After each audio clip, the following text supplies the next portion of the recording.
Let's head out.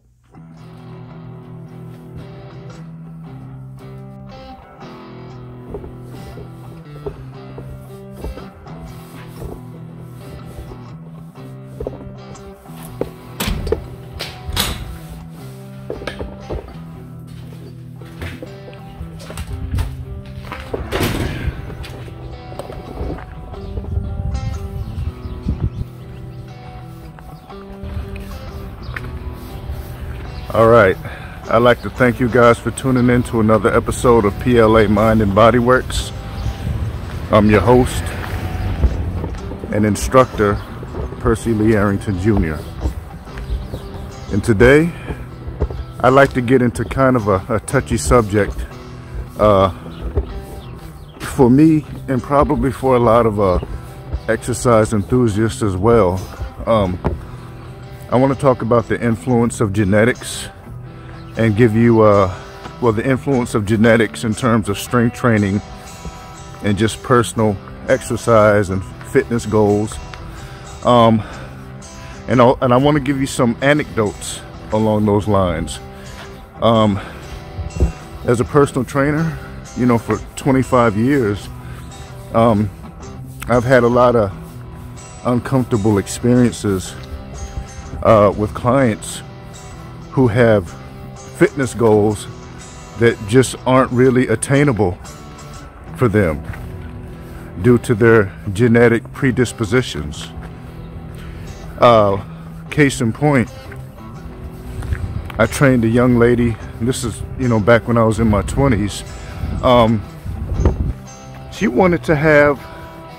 wanted more narrow hips. And that was really uncomfortable for me because she was pear-shaped. Okay, she was born pear-shaped. And there's not really much you can do about that. You know, that has to do with your bone structure and hip width. Okay, now a person can lose some body fat. You know, that's always possible, but I can't really change the width of your hips, you know, without surgery. And I don't even think medical surgery has advanced to a point where they can change the width of your hips. You know, it just can't be done. So at that point, I was, I guess, too inhibited to tell her the truth, that she was gonna have wide hips no matter what she did. You know, so I just said, well, we'll see what we can do. She ultimately got frustrated and quit because her hips didn't get more narrow. Okay, I trained a young man just maybe 15 years or so ago, and he wanted to have this super slender swimmer's body, and he was what's called an endomorph. Okay, an endomorph is someone who is just genetically predispositioned to have more body fat. So he could, you know, lose a tremendous amount of body fat through strength training, cardiovascular exercise, and diet, but he just wasn't going to have that swimmer's body. He wasn't going to have that six-pack abs. You know, he wasn't going to have 4% body fat. Just wasn't in the cards for him due to genetics. I trained a young man years ago who wanted to have a huge chest, and you know, huge chest, huge shoulders, huge biceps. Okay, and that again is genetically predetermined. Okay, you can't just you're born with a certain size and thickness of a particular muscle belly, and you're born with a certain percentage of fast twitch muscle fibers versus slow twitch muscle fibers. Fast twitch muscle fibers are more likely to grow, and if you already have a relatively thick muscle belly, you know, with good favorable tendon attachments, you know, because our tendons don't always attach the same. Some people have greater mechanical advantages based on the distance of their tendon attachment to the actual joint that's being manipulated. So if you don't have those favorable attachments, your capacity for strength and size will be affected. I'm out on the street, there's a lot of noise here, so I hope you can hear me. So that's just the way that it goes, you know. But the point I want to make is a pretty simple one. Okay, just because it's not in the cards for you to have this, the body of your dreams, is no reason to abstain from strength training. You still want to get some type of exercise. Okay, you don't necessarily have to lift weights, even though I personally think it's the way to go. You could do yoga, you could do Pilates, you know. Of course, you want to get some type of cardiovascular fitness. You know, I realize that many of your regimens won't be perfect.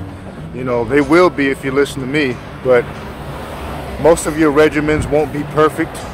But as long as you're getting some sort of exercise in, it's better than doing nothing. Okay, challenging your body is gonna improve your quality of life, and it's gonna give you a better chance at longevity. And that, thank you, and that comes regardless of your genetic capacity. Okay, and it's just throughout my career, it's been frustrating because everyone that I train, at least I'd say 90% of the people that I've trained in my career, have been focused on, well, I want my butt to be bigger or smaller, or I want my butt to be rounder, or I want my arms to be bigger, or I want my shoulders to be bigger, or I want to look like Arnold Schwarzenegger. You know, I want to look like this bodybuilder. And this, you know, Arnold Schwarzenegger looked the way that he looked because he was genetically predetermined to look that way due to, you know, having large muscle bellies, just great genetics for bodybuilding. And also, for those of you who don't know, you know, professional bodybuilders tend to be pharmaceutically enhanced, if you know what I mean. Okay, so if you have great genetics and you're also on the juice, you're going to look pretty impressive. And I just wish that people would stop focusing on that.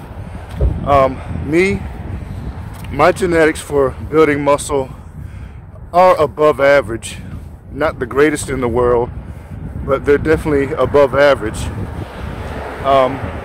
You know, I've been able to achieve pretty big shoulders and, you know, relatively big arms. They could be much bigger if that was my goal, but it isn't. You know, any discernible body parts that I have, discernible in terms of muscularity and density, at this point, it's just purely genetic. It's just genetics, because I'm certainly not training like a bodybuilder. I did in my younger days, but I no longer train like a bodybuilder, because as I said, my goal is health and longevity and a decent quality of life.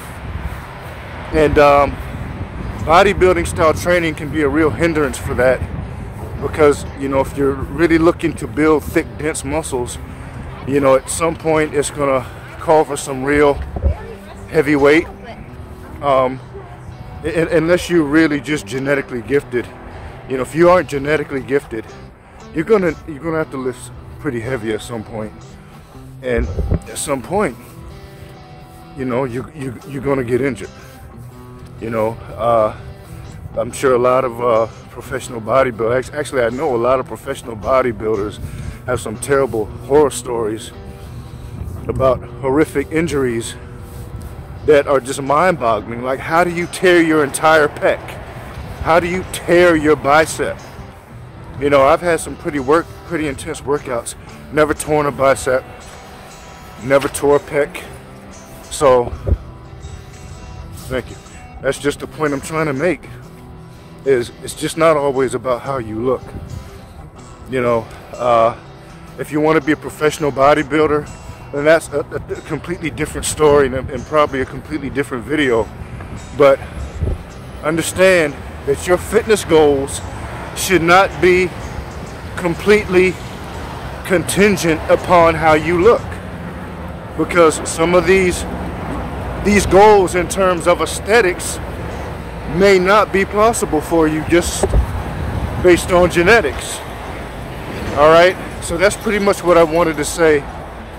All right, try to focus on the long-term benefits instead of just how you look, you know, because if you can't look the way that you want, that's no reason to quit or abstain from strength training. All right, so I'd like to thank you for watching another episode of PLA Mind and Body Works. And remember, you don't need a full-scale gym in order to remain fit. Thanks for watching.